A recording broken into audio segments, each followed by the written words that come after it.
Good morning students. Continuing with the next sum. पुढचं बेटा आता 9वं सम आहे. पुन्हा तुम्हाला इमेजच्या फॉर्म मध्ये सगळी कॉपी करून घ्यायचंय.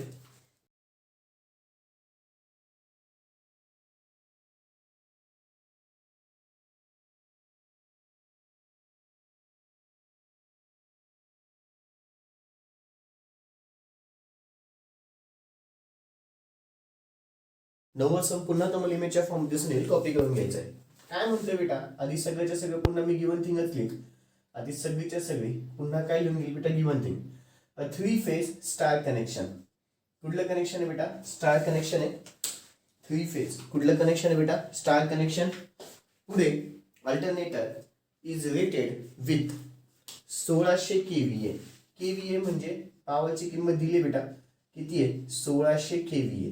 आधी लगेच याचं कन्वर्शन किती बेटा? 1600 इंटू 10⁻³ VA. पुढे बघा काय म्हणतंय, 13,500 वोल्ट लाईन व्होल्टेज आहे बेटा. बाय डिफॉल्ट कुठलं व्होल्टेज असतं? Line voltage 13,500 volt. ठीक आहे. त्याच्यानंतर आर्मीचे रेजिस्टन्स अँड सिंक्रोनस रिएक्टन्स. आर्मीचे रेजिस्टन्स डायरेक्टली दिलेलं आहे, सिंक्रोनस रिएक्टन्स पण डायरेक्टली दिलेलं आहे. किती किती बेटा? आर्मीच्या रेजिस्टन्सची किंमत 1.5 ओम आहे आणि सिंक्रोनस रिएक्टन्सची किंमत 30 ओम आहे. रिस्पेक्टिव्हली म्हणजे पहिली किंमत पहिल्याला, दुसरी किंमत दुसऱ्याला. Calculate the percentage of voltage regulation. Percentage of voltage regulation काढायचंय. कधी काढायचंय? फॉर लोड ऑफ लोड म्हणजे काय? पुन्हा पॉवरची किंमत आहे, किती आहे? 1280 किलोवॅट. 1280 किलोवॅट. 1280 त्याला गुणिले 10⁻³ वॅट. ठीक आहे. आता at a power factor of, power factor 3 cases आहेत बेटा. केस वन किती बेटा? 0.8 लीड आहे. 0.8 लीड साठी. केस 2 कितीसाठी बेटा? युनिटी पॉवर फॅक्टर म्हणजे 1 असतं, माहिती आहे सगळ्यांना. आणि थर्ड केस जी आहे ती कोणासाठी बेटा? तुमची 0.8 लॅग साठी आहे. थर्ड केस कोणासाठी आहे? 0.8 लॅग. ओके. आता कॉन्सन्ट्रेशन इकडे जाईल का? काय काय दिलंय, काय काय काढायचंय ते बघा. आता सगळ्यात पहिले, ठीक आहे, सगळ्यात पहिले इथे पॉवरची किंमत आता 2 आहे दादा. ठीक आहे. तर पॉवरची कुठली किंमत यूज करायची ते मी पुढे सांगतो. सगळ्यात पहिली स्टेप माझी कुठली बेटा? कुठलं कनेक्शन आहे ते बघा. कुठलं कनेक्शन आहे? स्टार. म्हणून मग किती बेटा इथे? VL is equal to √3 VPH. बरोबर. VL is equal to √3 VPH आणि IL इज इक्वल टू काय असतं? IPH. Okay. Next second step मध्ये आपण VL VPH म्हणजे V मला काढायचा असतो. VL divided by √3 is equal to VPH. VL त्याला divided by √3 is equal to काय आलं बच्चे लोक? VPH. VL divided by √3. VL ची किंमत 13,500 त्याला divided by √3 which is equal to VPH. Which is equal to काय बेटा? VPH. कॅल्क्युलेशन्स करा. VPH ची किंमत भेटेल 13,500 त्याला डिवायडेड बाय √3. 13,500 त्याला डिवायडेड बाय √3. पटापट कॅल्क्युलेशन्स करा बेटा. 13,500 त्याला डिवायडेड बाय √3. 13,500 त्याला डिवायडेड बाय √3 किती आलं बेटा? 7,794.22. यालाच मी काय म्हणते बेटा? VPH म्हणजेच माझा काय असतो बेटा? V असतो. ठीक आहे. आता थर्ड स्टेप चालू होईल. थर्ड स्टेप मध्ये मला काय काढायचा असतो बेटा? IL काढायचा असतो. मला काय काढायचा असतो? IL. थर्ड स्टेप मध्ये मला काय काढायचा असतो बेटा? IL काढायचा असतो. नीट लक्ष द्या, गणित टिपिकल आहे. नीट लक्ष द्या, गणित टिपिकल आहे. गणित टिपिकल काय तर पुढे तुम्हाला कळेलच. ठीक आहे. गणित टिपिकल का आहे ते तुम्हाला पुढं कळेलच. इथे ना बेटा थर्ड स्टेप मध्ये मला I काढायचा असतो, म्हणजे मला IL काढायचा असतो. ठीक आहे. IL is equal to IPH मला माहिती आहे. IL इज इक्वल टू काय असतो? IPH. मला IL जो निघाला तोच माझी IPH ची किंमत येईल. ठीक आहे. बरं, इथे पॉवरच्या कन्सेप्टनी आपण IL काढणार आहे. पॉवरच्या कन्सेप्टनी काय काढू बेटा? IL. मान्य केलं? ओके. म्हणजे पॉवरचा फॉर्म्युला यूज करायला एवढा तर पक्का आहे. आता पॉवरचा फॉर्म्युला कुठला यूज करायचा तर पॉवरचे आपल्याकडे 2 फॉर्म्युले आहेत. पॉवरचा फॉर्म्युला √3 VL IL हा पण एक आहे आणि पॉवरचा फॉर्म्युला √3 VL IL त्याला गुणिले cos ऑफ फाय पण आहे बेटा. त्याला गुणिले cos ऑफ फाय पण आहे. हा पण एक फॉर्म्युला आहे. ठीक आहे. मी तुम्हाला सांगितलं होतं नोट्समध्ये, जेव्हा स्टार्टिंगला मी सगळं फॉर्म्युल्याबद्दल लिहून दिलं ना बेटा, त्याच्यामध्ये बोललेलो आहे power is equal to √3 VL IL cos of phi. Cos of phi तेव्हाच यूज करायचं जेव्हा मला एक्सेस दिलेला असेल. कॉस ऑफ फाय तेव्हाच यूज करायचं जेव्हा मला एक्सेस दिलेला असेल. ह्या गणितामध्ये तुला एक्सेस दिलेला आहे. ह्या गणितामध्ये एक्सेस दिलेला आहे. म्हणजे याचा अर्थ मला हा फॉर्म्युला यूज करावा लागेल, वरचा यूज करून चालणार. कुठला फॉर्म्युला यूज होईल बेटा? म्हणजे एवढं तर कळालं की साला पॉवरचा माझ्याकडे कुठला फॉर्म्युला यूज होईल? √3 VL IL त्याला गुणिले कॉस ऑफ फाय, त्याला गुणिले किती आलं बेटा? Cos of five. ओके, आता एवढं कळालं. पुढे अजून ट्विस्टिंग ह्या गणितामध्ये पॉवरच्या दोन किमती आहेत, ही पण पॉवरची किंमत आहे, ही पण पॉवरची किंमत आहे. मग वापरायची कुठली? याला मुद्दामून मी स्टार आधीच करून ठेवलंय. का करून ठेवलंय? आता खाली तुम्ही क्वेश्चन एकदा वाचा. क्वेश्चन काय म्हणतो बेटा? Calculate the percentage of voltage regulation for a load of. जेव्हा लोडची किंमत किती असेल बेटा? 1280, तेव्हाच मला तो व्होल्टेज रेग्युलेशन काढायचं आहे. म्हणजे मला पॉवरची किंमत हीच घ्यावी लागेल, ही घेऊन चालणार नाही. पहिली गोष्ट कळाली बेटा? पॉवरची किंमत मला हीच घ्यावी लागेल, ही घेऊन चालणार नाही. आता कॉस ऑफ फाय बघायला गेलं ना बेटा, आपल्याला 3 केसेस आहेत. Lead, lag, unity. Lead, lag, unity म्हणजे काय?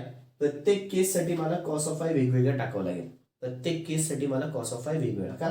लीड आणि लॅग साठी 0.8च होते, मान्य केलं. पण युनिटीसाठी माझं वेगळं होते. युनिटीसाठी कदाचित माझं ते वेगळं होईल. ठीक आहे. मग आता मी दोघांसाठी आधी पॉवर इथंच काढून ठेवतो. दोघांसाठी IL जो येईल तो इथंच काढून ठेवतो. दोघांसाठी पॉवरचं कॉस ऑफ फाय चेंज करेल मी. Cos of phi lead lag साठी एकच येईल, युनिटीसाठी वेगळा येईल. ठीक आहे. त्याच्यानंतर मला जो IL भेटेल तो IL पण माझा वेगवेगळा येईल. कसा येईल, काय येईल ते बघू. ठीक आहे. बरं, सगळ्यात पहिले consider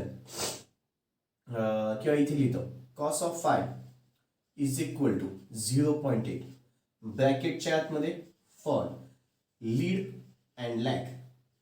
for lead and lag दोघांसाठी तेच येईल बेटा. बरं, पॉवरची किंमत किती आहे? Power divided by √3 into the VL which is equal to किती आलं? IL. Power divided by √3 VL into the cos of phi is equal to किती आलं बेटा? IL. मग पॉवरची किंमत 1280 त्याला गुणिले 10⁻³ एका ब्रॅकेटमध्ये, त्याला डिवायडेड बाय खाली √3 इंटू द VL ची किंमत 13500 त्याला गुणिले cos of phi. Cos of फायची किंमत 0.8. कॉस ऑफ फायची किंमत किती आली बेटा? 0.8. ठीक आहे. आता IL ची किंमत काढा, कॅल्क्युलेशन्स करा. ब्रॅकेटच्या आतमध्ये 1280 त्याला गुणिले 10⁻³ ब्रॅकेट कम्प्लीट, त्याला divided by √3 into the 13500 into the 0.8 bracket complete. किती आलं बेटा? 68.42. आता हा जो IL आहे फॉर कोणासाठी बेटा? 0.8 पॉवर फॅक्टरसाठी. ठीक आहे. हा जो IL आहे तो कोणासाठी बेटा? 0.8 पॉवर फॅक्टरसाठी.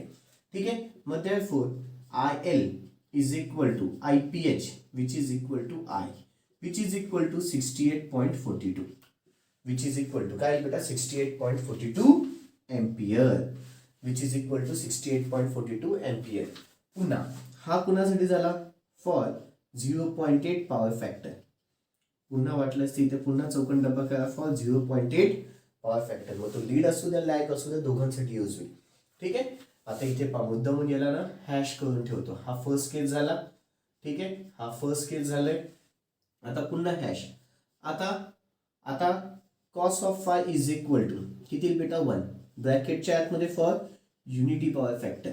आता कोणासाठी बेटा? युनिटी पॉवर फॅक्टरसाठी पण किमती काढून ठेवू. मग पुढे बघू. ठीक आहे. मग पॉवर त्याला divided by √3 VL into the cos of phi which is equal to IL. मग पॉवरची किंमत 1280 इंटू 10⁻³ त्याला डिवायडेड बाय खालच्या ब्रॅकेटमध्ये √3 इंटू द VL ची किंमत 13500 into the cos of phi ची किंमत 1 which is equal to IL which is equal to किती आलं बेटा? IL. ब्रॅकेटच्या आतमध्ये 1280 त्याला गुणिले 10⁻³ ब्रॅकेट कम्प्लीट, त्याला divided by √3 into the 13500 into the 1 bracket complete. किती आलं बेटा? 54.74. IL इज इक्वल टू किती आलं बेटा? 54.74 काही एम्पियर. आता हा जो IL आलाय तो कोणासाठी? For unity power factor. कोणासाठी बेटा? For unity power factor. म्हणजेच IL is equal to IPH is equal to I which is equal to 54.74 for कोणासाठी बेटा? Unity power factor. For unity power factor. Okay, कळालं? Okay, ही झाली तुमची third महत्वाची स्टेप. फोर्थ स्टेप मध्ये आपण काय करतो, झेडएस का काढत असतो बेटा, मला एक्सेस फाइंड करायचा असतो म्हणून. ऍक्च्युली झेडएस आपण काय काढत असतो बेटा, एक्सेस. मला झेडएस आणि एक्सेस इथे काढायची गरजच नाही. ऍक्च्युली गणित मोठं झालेलं आहे तर इथे मला एक्सेस डायरेक्ट दिलेला आहे. ठीक आहे, ZS not needed, ZS not needed. ठीक आहे, नॉट निडेड का, because XS is directly given. XS is equal to किती बेटा, 30 ओहम. ठीक आहे, XS is directly given which is equal to किती असतं बेटा, 30 ओहम. मला एक्सेसच मेन काढायचा असतो, ती माझी 5वी स्टेप असते. ठीक आहे, 5वी स्टेप झाली. आता 6वी स्टेप. 6व्या स्टेप मध्ये आपण काय काढतो बेटा, ठीक आहे, लीड, लॅग, केस 1, केस 2, केस 3 याच्या हिशोबाने. सगळ्यात पहिले केस 1. केस 1 काय, 0.8 लीड. 0.8 काय बेटा, लीड. मग पुन्हा cos of phi which is equal to 0.8. ठीक आहे, मग phi is equal to cos inverse of 0.8. मग फाय इज इक्वल टू 36.86. ठीक आहे, मग sine of phi which is equal to sine of 36.86 which is equal to 0.6. Which is equal to किती आलं बेटा, 0.6 झालं. ओके, आता ही केस 1 चालू आहे बेटा, लक्षात घ्या. ही कुठली माझी, केस 1 आहे. फाईन. आता 7व्या स्टेप मध्ये काय करतो आपण, त्याचा E0. 7व्या स्टेप मध्ये E0 साठी मोठा फॉर्म्युला आहे काय बेटा, V cos of phi plus IRA ब्रॅकेटचा square plus V sine of phi. ठीक आहे, त्याच्यानंतर लीड आहे म्हणून इथे मायनस I एक्सेस ब्रॅकेटचा स्क्वेअर, I एक्सेस ब्रॅकेटचा स्क्वेअर. पुन्हा अंडररूटच्या आतमध्ये ब्रॅकेटच्या आतमध्ये V cos of phi, V cos of phi, V व्होल्टेजची किंमत आहे माझ्याकडे 7794.22 इंटू कॉस ऑफ फाय ची किंमत 0.8 प्लस I 54 नाही, I कुठला येईल बेटा, आता इथे 2 आहेत, हा पण आहे, पण हा युनिटी पॉवर फॅक्टर साठी, हा 0.8 पॉवर फॅक्टर. आपल्याला कुठला चालू आहे, 0.8. मग हा येईल 68.42 इंटू द आर ची किंमत किती आहे, 1.5. त्याचा काय झाला, स्क्वेअर प्लस पुन्हा ब्रॅकेटच्या आतमध्ये 7794.22 into the sine of phi म्हणजे 0.6 minus I 68.42 into the XS दिलेला आहे त्यांनी मला 30 ब्रॅकेटचा स्क्वेअर. ओके, मग आता E0 ची किंमत कॅल्क्युलेशन्स करा. E0 ची किंमत भेटेल हा किती बेटा, आता हे ब्रॅकेटच्या आतमध्ये 7794.22 into 0.8 plus 68.42 into 1.5 bracket complete त्याचा स्क्वेअर प्लस पुन्हा ब्रॅकेटच्या आतमध्ये 7794.22 into 0.6 minus 68.42 into 30 bracket complete त्याचा स्क्वेअर. ठीक आहे, किती आलं बेटा, काही तर मोठे असेल त्याला यांची दाबा 46.44 अंडररूटच्या आतमध्ये 46.44 इंटू 10⁻⁶ ओके. E0 ची किंमत कॅल्क्युलेशन्स करा, यालाच अंडररूट टाका, आन्सर येतील 6815.36 काय बेटा, व्होल्टमध्ये. ही कोणाची किंमत झाली, E0 ची.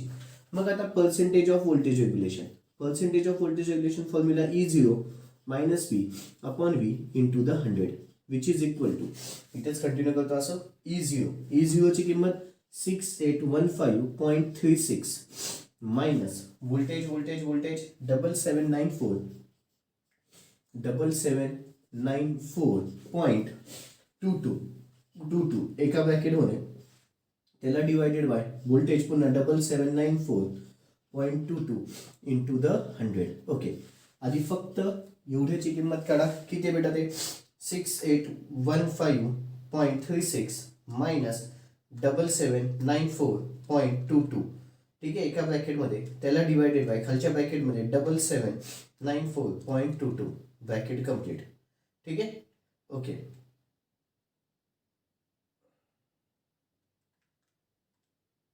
Minus 0.12 0.55 into the 100. Okay, percentage of voltage regulation भेटून जाईल आता. ठीक आहे, इंटू 100 किती आलं बेटा 12.55 मायनस 12.55 काय येईल बेटा पर्सेंटेजमध्ये, काय येईल पर्सेंटेजमध्ये. कळालंय? ओके चलो, व्हिडिओ पॉज करायचा आहे, सगळंच्या सगळं लिहून घ्यायचं आहे. व्हिडिओ पॉज करायचा आहे, सगळंच्या सगळं व्यवस्थित लिहून घ्यायचं आहे. केस 1 सगळीच्या सगळी लिहून घ्यायची. केस 1 सगळीच्या सगळी म्हणजे सगळंच लिहायचं आणि केस 1 पण लिहायचे. सगळंच लिहायचं आहे, केस 1 पण लिहायची आहे. सगळंच लिहायचं आहे, केस 1 पण लिहायची आहे. सगळंच लिहायचं आहे, केस 1 पण लिहायची आहे. ओके ठीक आहे, अपेक्षा ठेवतो झालं असेल. आता आता बेटा पुन्हा माझं आता युनिटी पॉवर फॅक्टरसाठी सोडवायचं आहे. केस 2 आता कोणासाठी बेटा युनिटी पॉवर फॅक्टर, मग इथे पुन्हा सगळं चेंज होईल. ठीक आहे, कोणासाठी आता पुन्हा युनिटी पॉवर फॅक्टर. आता माझी केस 2 चालू होईल, ती म्हणजे असेल युनिटी पॉवर फॅक्टर. केस 2 काय चालू होईल, केस 2. आता काय चालू होईल बेटा केस 2. केस 2 साठी तुम्हाला काय म्हणतोय बेटा तो युनिटी पॉवर फॅक्टर. केस 2 साठी काय म्हणतोय तो unity power factor. Unity power factor म्हणजेच कॉस ऑफ फाय ची किंमत किती असते बेटा 1. मग फाय इज इक्वल टू किती कॉस इनवर्स ऑफ 1. फाय ची किंमत कॅल्क्युलेशन्स करा. Cos inverse of 1, cos inverse of 1 किती आलं बेटा 0. ओके म्हणजे 0 डिग्री. मग sine of phi which is equal to sine of 0 which is equal to sine 0 ची किंमत कॅल्क्युलेशन्स करा. साइन 0 किती येतं बेटा 0. ठीक आहे ओके. आता आता E0 काढायचा असेल तर पुन्हा फॉर्म्युला किती येते बेटा ब्रॅकेटच्या आतमध्ये V cos of phi plus IRA ब्रॅकेटचा square plus V sine of phi इथे प्लस येईल का मायनस येईल बेटा. युनिटी पॉवर फॅक्टरसाठी काय असतं बेटा बघा बघा फॉर्म्युला पेजमध्ये एकदा. युनिटी पॉवर फॅक्टरसाठी काय येतं, युनिटी पॉवर फॅक्टरसाठी प्लसच असतो बेटा. युनिटी पॉवर फॅक्टरसाठी काय येतं बेटा प्लस. युनिटी पॉवर फॅक्टरसाठी प्लस, लॅगसाठी पण प्लस, युनिटी पॉवर फॅक्टरसाठी पण प्लस. मग प्लस आय एक्सेस ब्रॅकेटचा स्क्वेअर. ओके पुन्हा मग अंडर रूटच्या आतमध्ये व्ही व्होल्टेजची किंमत 7794.22 इंटू कॉस ऑफ फाय ची किंमत 1 प्लस आय ची किंमत. आता युनिटी पॉवर फॅक्टर मधला आय घ्यावा लागेल. आता कुठला आय घ्यावा लागेल बेटा युनिटी पॉवर फॅक्टर मधला. किती येतो 54.74 इंटू द आर ची किंमत किती बेटा 1.5 त्याचा काय झाला स्क्वेअर प्लस पुन्हा voltage 7794.22 into sine of phi ची किंमत 0 प्लस आय ची किंमत पुन्हा 54.74 इंटू द एक्सेसची किंमत किती बेटा 30 त्याचा काय झाला स्क्वेअर. इथे महत्वाचं काय होतं बेटा युनिटी पॉवर फॅक्टरचा आय घ्यायचा, हा एक कन्सेप्ट महत्वाचा. साइन फायची किंमत 0 असते, हा एक कन्सेप्ट महत्वाचा. ओके आता पुन्हा अंडर रूट सोडून द्या. ब्रॅकेटच्या आतमध्ये 7794.22 इंटू 1 प्लस 54.74 इंटू 1.5 ब्रॅकेटचा स्क्वेअर प्लस ब्रॅकेटच्या आतमध्ये पुन्हा 7794.22 इंटू 0 प्लस 54.74 इंटू 30 ब्रॅकेटचा स्क्वेअर. ठीक आहे मोठ्या आन्सर त्याला यांची दाबा 64.73. E0 is equal to under root of 64.73 into 10⁶. Okay जे आन्सर आले त्याला डायरेक्ट आन्सरलाच अंडर रूट करा. किती येतं बेटा 8054. E0 ची किंमत आली 8045.70 काय बेटा व्होल्ट. ही कुठली किंमत आली E0. एकदा का E0 भेटला की मग percentage of voltage regulation. E0 minus V upon V into the 100. E0 ची किंमत 8045.70 मायनस व्होल्टेजची किंमत 7794.22 एका ब्रॅकेटमध्ये त्याला divided bye 7794.22 into the 100. Okay चलो कॅल्क्युलेशन्स करा. ब्रॅकेटच्या आतमध्ये 8045.70 मायनस 7794.22 ब्रॅकेट कंप्लीट त्याला डिवायडेड बाय 7794.22 ब्रॅकेट कंप्लीट काहीतरी 0.032 0.03226 इंटू द 100. त्याला इंटू द 100 करा, इंटू 100 किती आलं बेटा 3.22 काय बेटा percentage of voltage regulation. Percentage of voltage regulation ही झाली केस 2 साठी. हे कोणासाठी झालं बेटा केस 2 साठी. चलो केस 2 साठी सगळंच्या सगळं लिहून घ्या पटापट. सगळंच्या सगळं केस 2 साठी लिहून घ्या. व्हिडिओ पॉज करून सगळ्याच्या सगळं केस 2 साठी लिहून घ्या. व्हिडिओ पॉज करून सगळ्याच्या सगळं केस 2 साठी लिहून घ्या. व्हिडिओ पॉज करून सगळ्याच्या सगळं केस 2 साठी लिहून घ्या. ओके फक्त केस 2 लिहायचे बेटा आता. हा आता केस 3 चालू होईल. केस 3 साठी काय म्हणतोय तो lagging 0.8 lagging power factor. Right case 3 साठी काय म्हणतोय तो 0.8 लॅगिंग पॉवर फॅक्टर. केस 3 साठी पॉवर फॅक्टरची किंमत किती बेटा 0.8 आणि काय ती लॅग आहे. ठीक आहे म्हणजेच पुन्हा cos of phi is equal to 0.8 मग phi is equal to cos inverse of 0.8 which is equal to 36.86. Direct घेतो बेटा आता sine of phi which is equal to sine of 36.86 which is equal to 0.6. आता 5 झाले बेटा ते which is equal to किती आलं बेटा 0.6 आलं. मग नंतर पुन्हा आता E0 साठी फॉर्म्युला किती बेटा ब्रॅकेटच्या आतमध्ये V cos of phi plus IRA ब्रॅकेटचा square plus V sine of phi. बरं लॅग आहे म्हटलं इथे प्लस येईल I एक्सेस ब्रॅकेटचा स्क्वेअर. ओके पुन्हा मग अंडररूटच्या आतमध्ये व्होल्टेजची किंमत 7794.22 इंटू कॉस ऑफ फायची किंमत 0.8 प्लस आय आता कुठला घेईल बेटा 0.8चा हा घेऊन चालेल का नाही. किती येतो 68.42 इंटू द आय ची किंमत किती आहे 1.5 त्याचा स्क्वेअर प्लस पुन्हा ब्रॅकेटच्या आतमध्ये V 7794.22 into the sine of phi ची किंमत 0.6 प्लस आय ची किंमत 68.42 इंटू द एक्सेस 30 त्याचा काय झाला बेटा स्क्वेअर. ओके पुन्हा आता E0 कॅल्क्युलेट करा. E0 कॅल्क्युलेशन साठी अंडररूट तसंच ठेवेल मी आधी अंडररूट तसंच ठेवेल जे येईल ते बघू आपण. अंडर ब्रॅकेटच्या आतमध्ये 7794.22 इंटू द 0.8 प्लस 68.42 इंटू 1.5 त्याचा स्क्वेअर. ठीक आहे प्लस ब्रॅकेटच्या आतमध्ये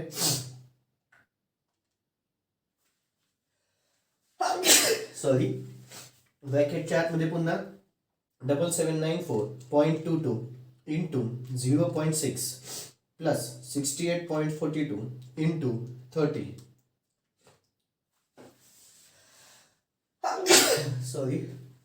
काय तर मोठ्या आन्सर त्याला येईनची दाबा 85.45 इंटू 10⁻³ ओके. मग आता E0 is equal to under root टाका इज इक्वल टू दाबा 9244.00 काय बेटा वोल्ट. ठीक आहे पुन्हा मग percentage of voltage regulation E0 minus V upon V into the 100 which is equal to 9244.00 minus 7794.22 एका ब्रॅकेटमध्ये त्याला divided bye 7794.22 into the 100.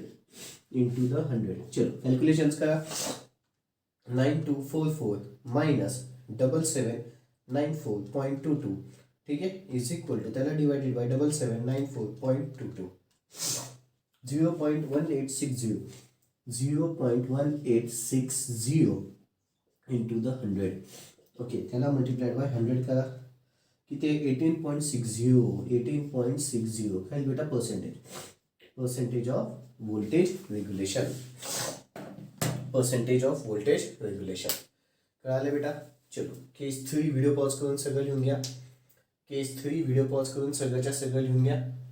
Okay गणित अत्यंत टिपिकल होतं बेटा आणि लेंदी पण होतं. ठीक आहे ओके बेटा. इथे माझं 9वं गणित संपलंय. उद्या 10वं गणित घेतलं जाईल बेटा. That's all. बाकीचं होते. थँक्यू. Good day.